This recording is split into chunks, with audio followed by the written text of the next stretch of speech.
3, verso 7.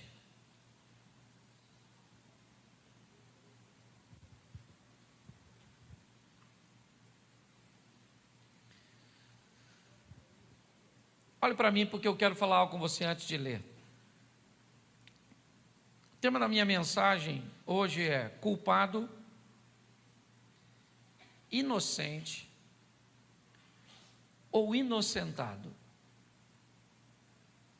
Eu quero fazer uma reflexão com vocês hoje de um dos sentimentos mais antigos que o homem teve que provar. Após o pecado, o homem prova o medo. O próprio Deus pergunta a Adão por que é que ele estava se escondendo, e ele disse: porque eu tive medo. Adão se depara com sentimentos que para ele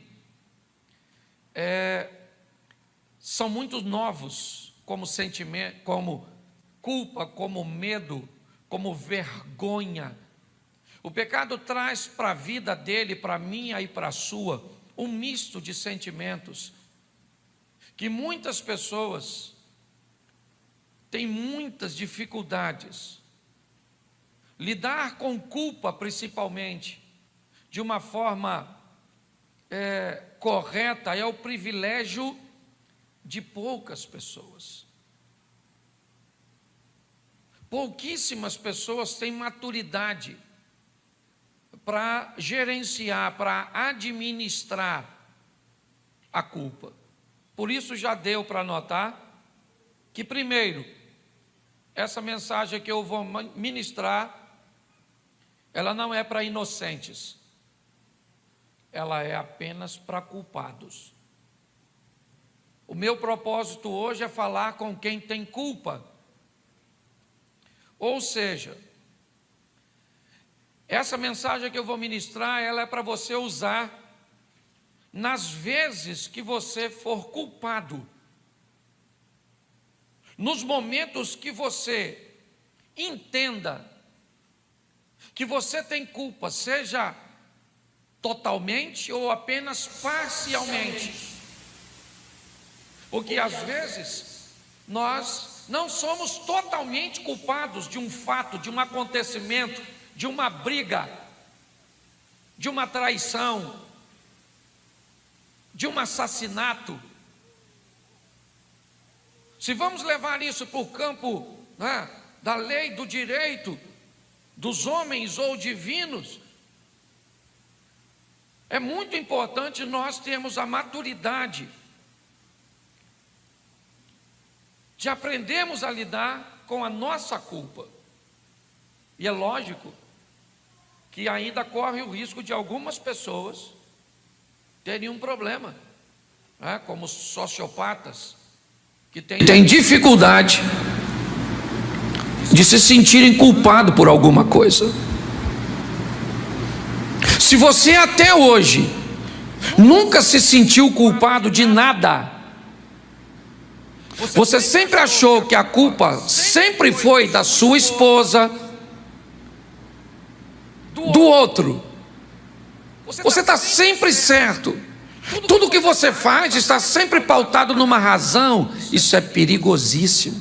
Eu te recomendaria um médico. Você corre o sério risco de desenvolver uma sociopatia, porque não cometer erros é impossível, mas não se sentir culpado é possível. Só que isso é uma doença.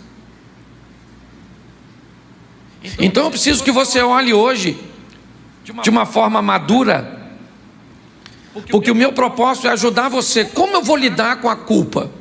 E eu acho que é por lidar de forma errada que muitas pessoas acabam tendo problemas.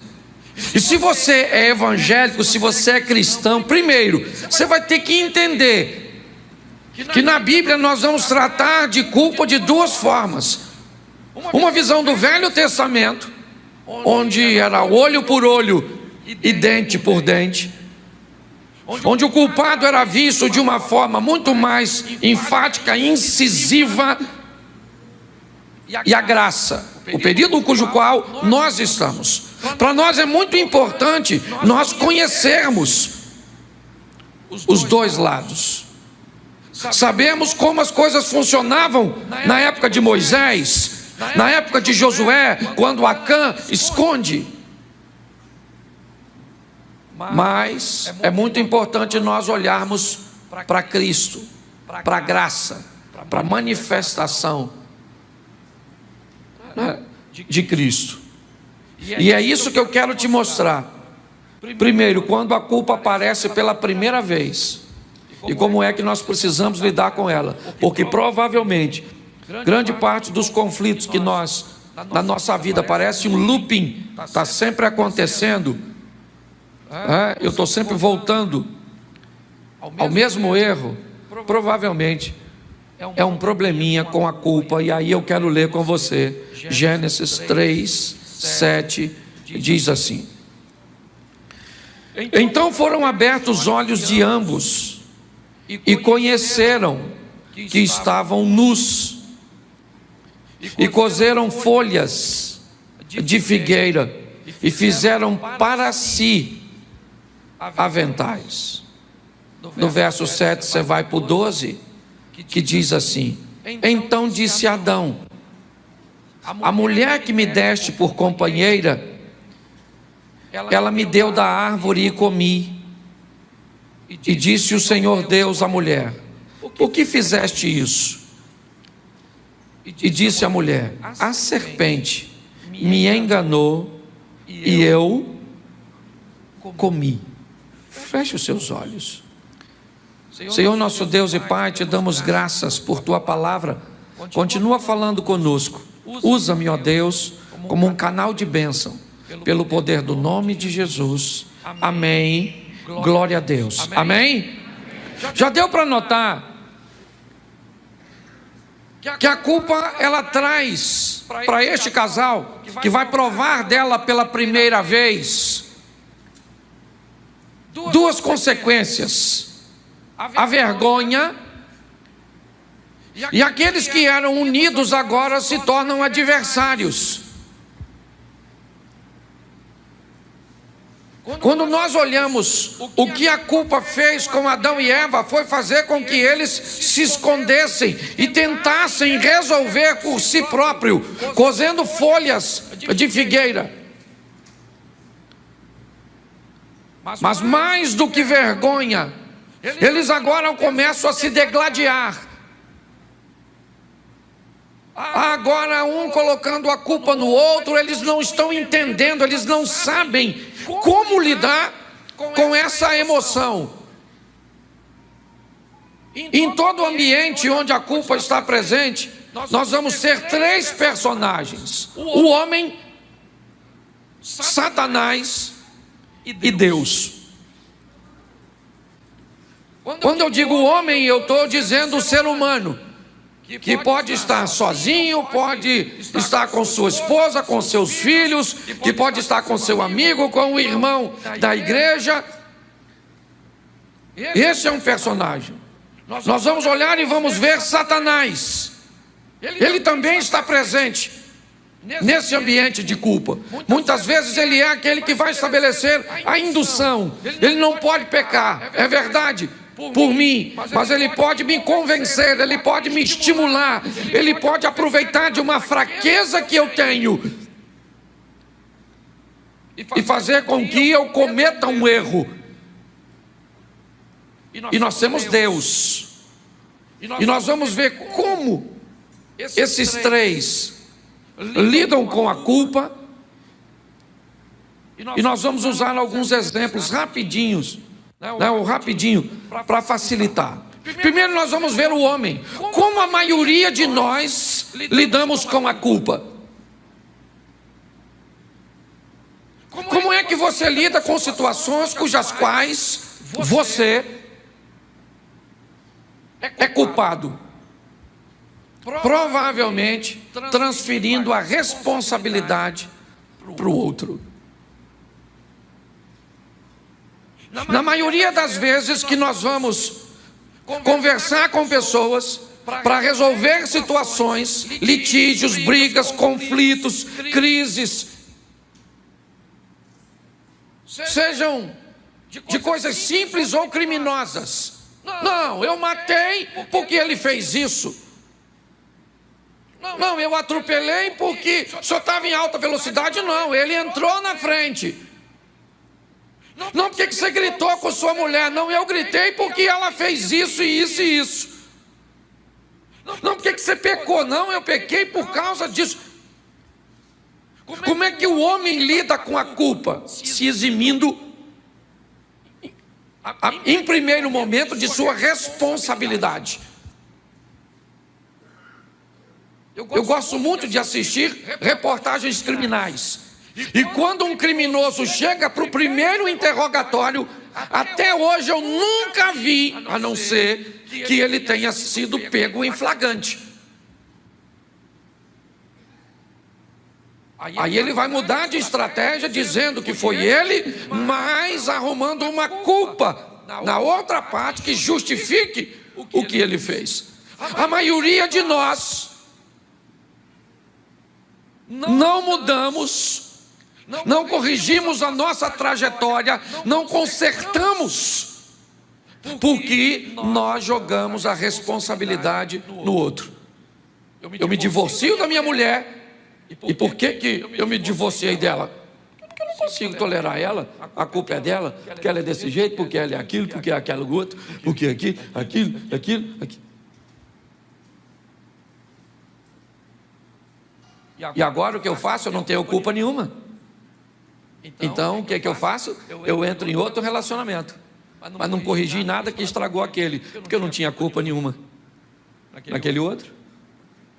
Normalmente o grande problema nosso é que nós temos muita dificuldade de assumirmos a responsabilidade. Então normalmente o ser humano lida com a culpa transferindo responsabilidade. Ela não é sua, não é do seu chefe, ela tem que ser do governo, ela tem que ser do diabo, ela tem que ser de Deus. Isso é desde o princípio. Deus chega para Adão e disse: Adão, por que é que você pecou? Ele falou: para falar a verdade, não fui eu, foi a mulher que o Senhor me deu. Aí Deus vai lá na mulher e falou: e aí, dona Eva, por que você pecou? Ela falou: e eu? Foi uma serpente maluca aí que me deu e eu comi. Me convenceu. E provavelmente a serpente estava lá, mas não devia estar nem o outro bicho passando, nem um mosquitinho. A serpente falaria: é um mosquito. Por quê? Porque a maioria das pessoas querem e faz isso com maestria. Por isso que eu digo na maioria das minhas pregações, quando eu recebo no meu gabinete uma vítima, e eu começo a escutar a história dela, lá na frente eu descubro que ela é também a vilã ou o vilão. Então o homem lida transferindo responsabilidade. Como Satanás lida com a culpa? Como é que o diabo faz para lidar com a culpa? Primeiro, ele tenta te convencer de que não há perdão.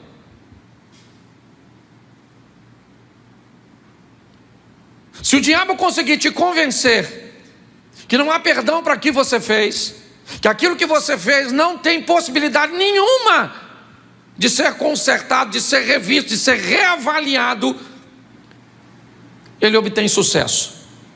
O interesse dele é exatamente esse: é fazer com que as pessoas se convençam de que não há perdão pelo que você fez. E aí já é meio caminho andado. Segunda maneira que o diabo age: provocando remorso e desejo de desistir da vida. Bom, já que o que eu fiz foi uma fatalidade, já que o que eu fiz não tem conserto, então realmente eu não mereço mais viver, eu tenho que tirar a minha vida. Essa é uma dor tão forte, uma humilhação tão grande, uma vergonha tão grande. Eu envergonhei a igreja, envergonhei minha família, envergonhei meus filhos, eu fiz isso, e agora o que eu vou fazer? Eu vou tirar a minha própria vida. É assim que o diabo lida com a culpa, fazendo com que pessoas, ao invés de ter arrependimento, tenham remorso. Exatamente a diferença de Pedro para Judas Iscariotes. Sentem coisas diferentes e tomam decisões diferentes. Terceira maneira é que o diabo vai ver na culpa. Por que ele quer que eu peque? Porque ele vai ver na culpa a oportunidade de destruir a minha vida. Então para ele é um prato cheio você se sentir culpado. Mas pastor, realmente eu sou culpado. Espera mais um pouquinho que eu vou chegar lá. Eu não estou dizendo que você é inocente. Eu abri minha mensagem dizendo que a mensagem que eu ia pregar é para culpado. Mas primeiro eu preciso que você entenda como você lida com a culpa, botando a sua culpa, né, nos outros. Como eu tenho um amigo que dizia assim: a culpa é minha, eu coloco em quem eu quero. Então tem gente que é assim. É só você conversar que você vai ver que ele não tem culpa nenhuma. Tá certo? Então vimos como o diabo lida, te convencendo que não há perdão, provocando remorso e desejo de desistir da vida, e vendo na culpa a oportunidade de destruir sua vida. É isso. Você teve uma vez, por um ambiente, uma situação aconteceu, você fez algo uma única vez, pronto, é a porta que ele entrou, e agora ele vai te culpar de uma tal forma para criar na sua vida um ambiente que você não tenha saída. Agora, como Deus lida com a culpa? Novo Testamento, é o que eu estou falando. Tratando o culpado como culpado. A Bíblia diz que Deus não toma o culpado por inocente, Ele é justo. Se tem uma coisa que Deus vai fazer, é tratar você e a mim como culpado. Você é culpado? Você é culpado. Segunda maneira que Deus vai tratar a culpa: te oferecendo a graça como uma oportunidade. Mesmo você sendo culpado, e Ele sabendo disso, enquanto o diabo tenta te convencer de que não há perdão, Deus faz o contrário. Ele busca fazer você entender através dos hinos, através das mensagens, através dos testemunhos, certo? Através de tantas coisas, Ele planeja te oferecer a oportunidade do perdão, de tentar de novo. E como Deus lida com a culpa? Te mostrando o arrependimento e a conversão. Enquanto o diabo te leva para o remorso, aquela dor aguda, mas que passa rápido. Por que quem tem remorso faz de novo? Porque o remorso traz consigo uma dor aguda, latente, mas ela é momentânea. Muitas pessoas, dia de ceia,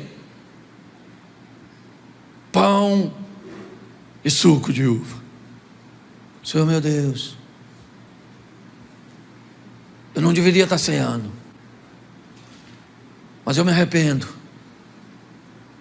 em nome de Jesus, não faço mais. E no dia seguinte está fazendo.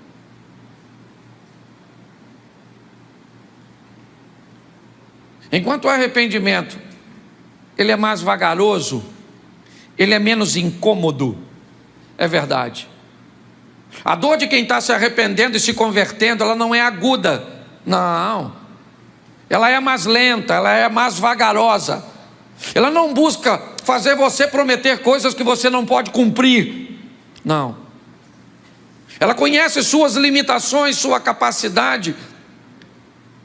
Então a proposta de Deus vai lidar com a culpa, te mostrando que você precisa se arrepender e não ter remorso, se converter e não tirar a sua própria vida, ou achar que para você não tem jeito. Mas se eu estou falando de culpa, eu tenho que separar isso. Primeiro,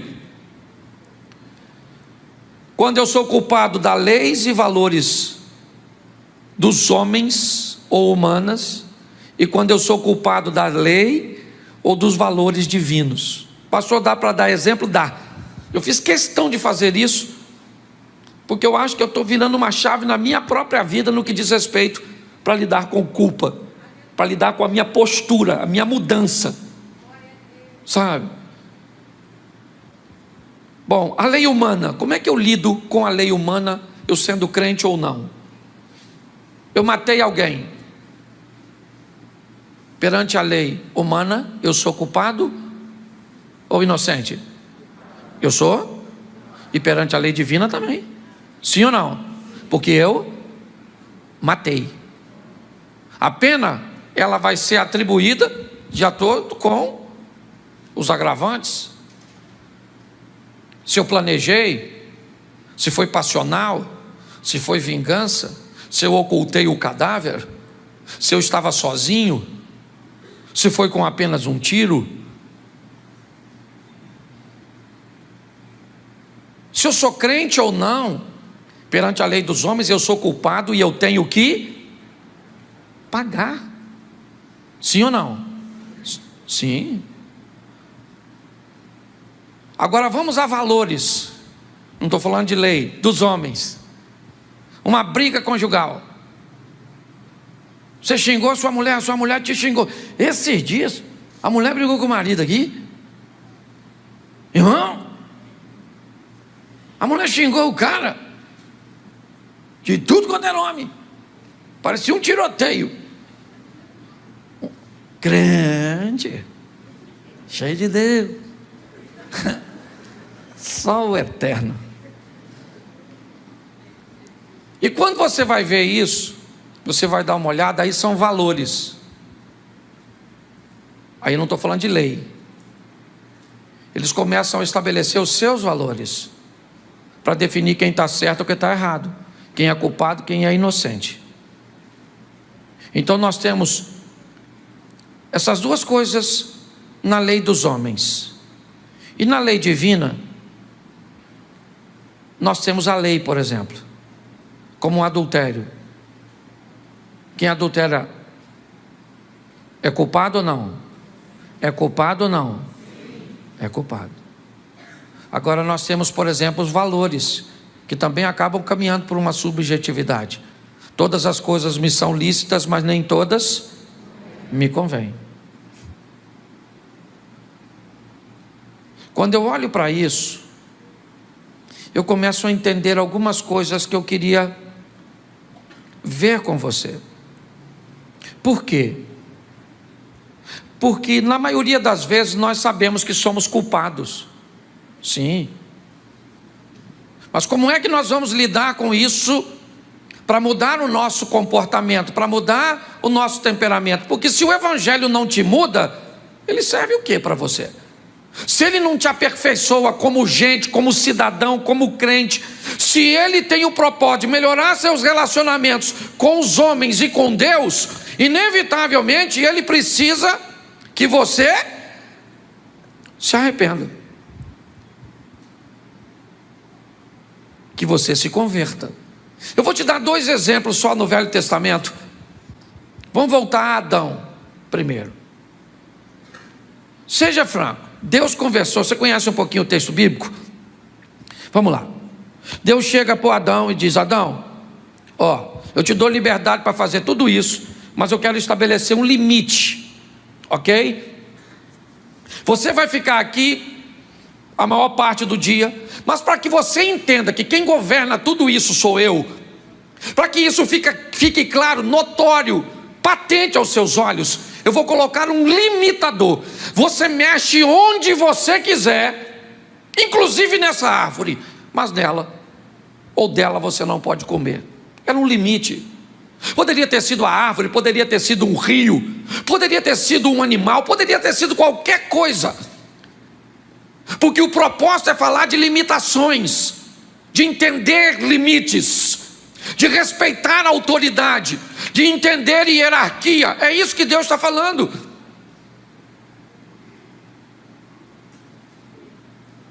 Tudo indica, na primeira narrativa da criação, né, que já no Éden ou no Gênesis nós temos 2, né? A primeira define como eles foram criados, o homem criado primeiro, depois a mulher, certo? Nós já temos outro definindo que foram criados macho e fêmea. Não está se contradizendo, mas eu quero só que você entenda uma coisinha importante, é que tudo indica que quem falou com Eva foi Adão.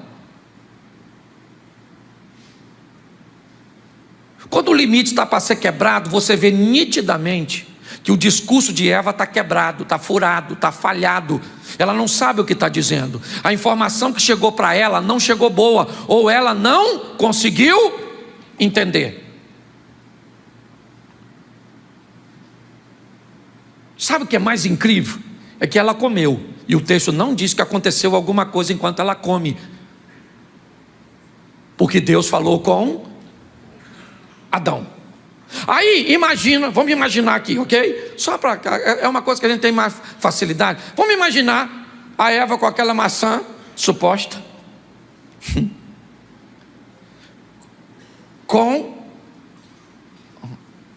não vou fazer propaganda não, a maçãzinha mordida, levando para o Adão. Eu imagino o choque do Adão. A fruta, a marca da boca da Eva, e pior, a Eva está viva.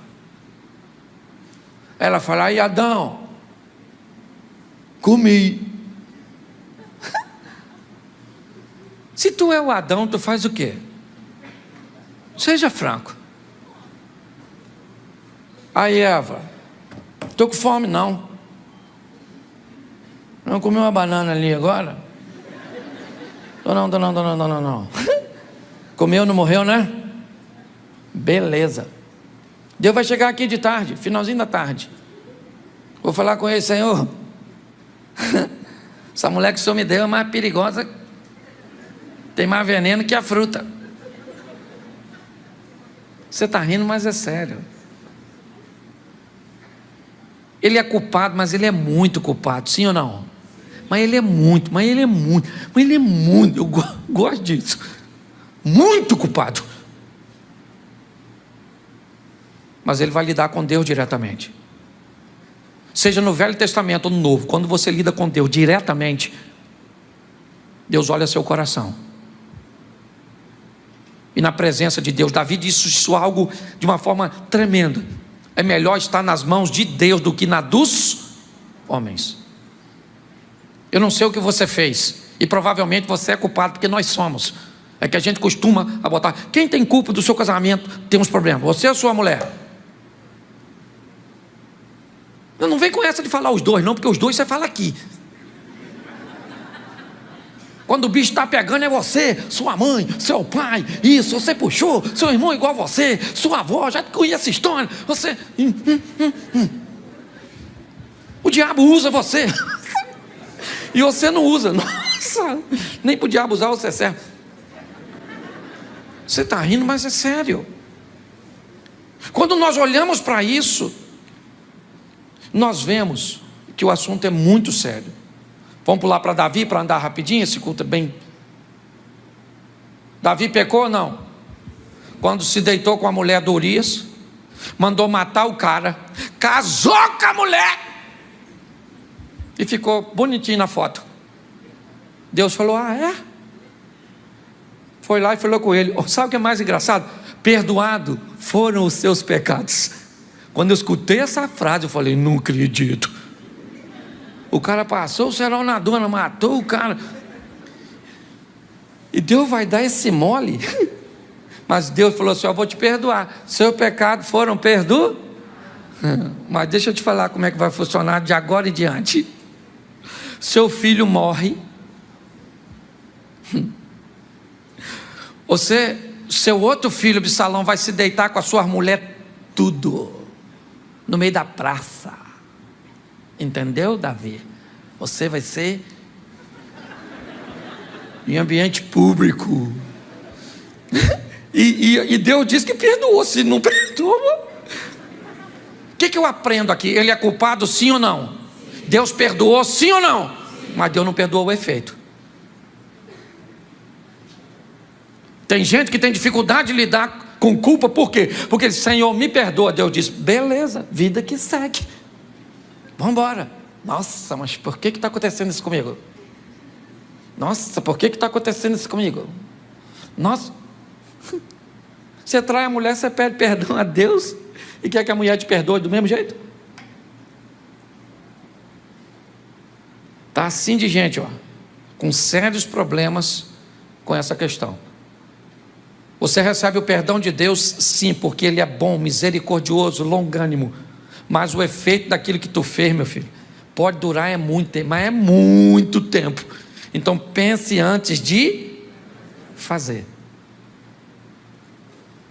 Preste atenção, outro que era também culpado demais, o tal do Pedro. Lembra dele, o discípulo de Jesus, agora indo para o Novo Testamento? Lembra quando Jesus falou que ia morrer? O que ele falou? Eu morro com o Senhor, você não sabe de nada. Esses discípulos aí, ó, tudo esquisitinho, eles fogem, mas eu morro contigo. Jesus falou: Pedro, para, Pedro. Pedro falou: eu morro. Jesus falou assim: ó, antes do galo cantar, você me nega 3 vezes. Ele pensou: nego. Negou ou não negou? Negou ou não negou? É culpado ou não? É culpado ou não? Mas se arrependeu? Sim. Então teve outra oportunidade. Você acha que o diabo tentou atacar Pedro? Sim ou não? Ele voltou a pescar quando Jesus morreu? Querendo voltar à sua vida antiga? Provavelmente se sentindo culpado? Por que é que Jesus refaz o ambiente onde Pedro nega, perguntando 3 vezes a Pedro? Provavelmente queria apenas reconstruir o modelo ou o ambiente mental que Pedro havia se tornado culpado, exatamente para trazer para ele o perdão. Pedro se ergue, é verdade, mas isso não acontece com Judas Iscariotes, que também é culpado, sim ou não? Sim. E talvez até menos culpado que Pedro. Por quê, pastor? Porque a Bíblia diz que um deveria traí-lo.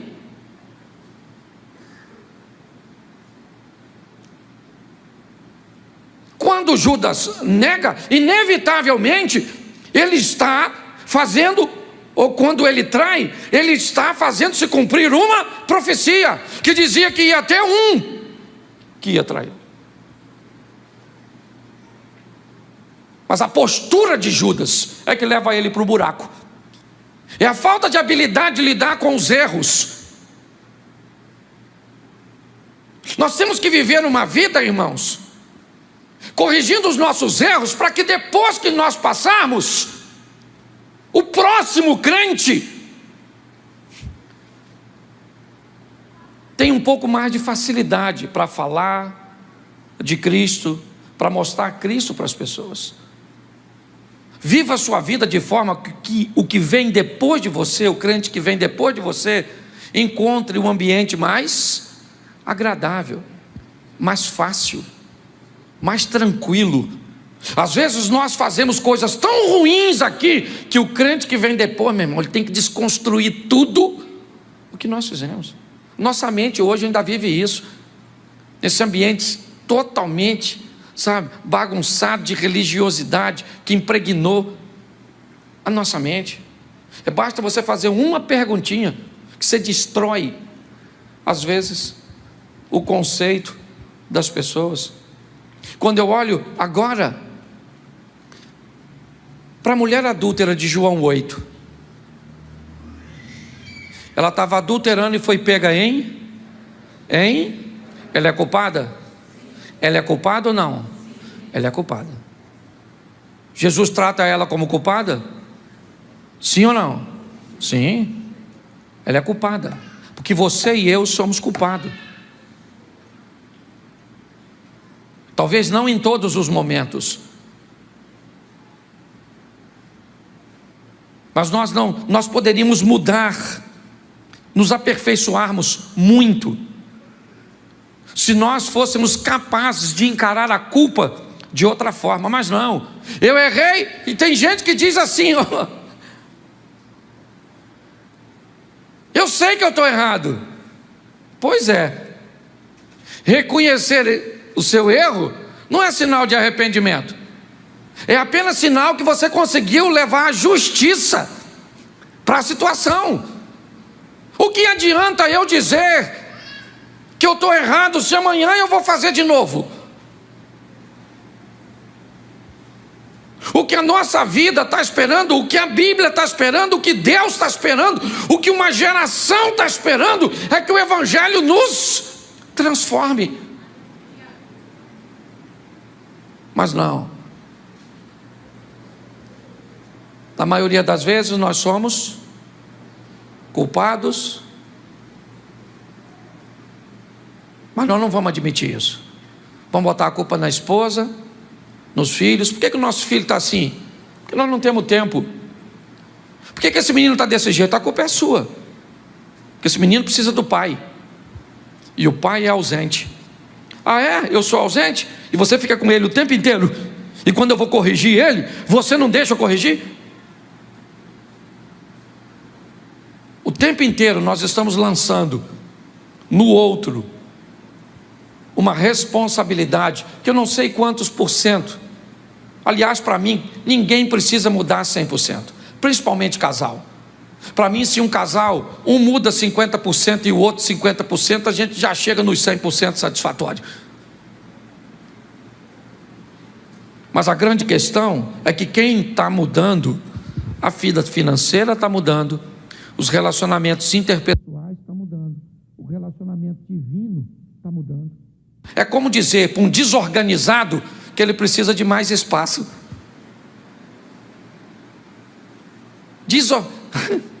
Dá um quarto para um desorganizado, ele bagunça o quê?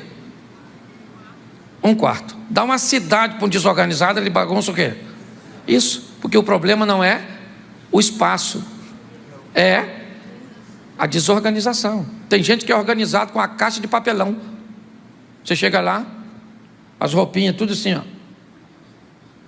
Tem gente que tem um closet. Você chega lá, meu Deus, o mundo se perdeu aqui dentro.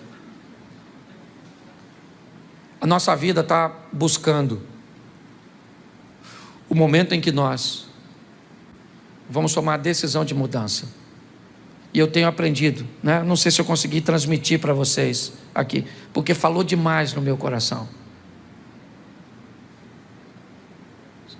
Sabe, eu olhei para a culpa que eu tenho com os meus filhos, com o meu casamento, com a minha igreja, com os meus negócios, com a minha mãe, com, sabe, o meu ministério. Eu queria que você saísse daqui olhando para isso. Como é que eu vou lidar com a minha culpa? Ela é minha e eu sou culpado. E a melhor maneira de viver algo incrível é levando isso a sério.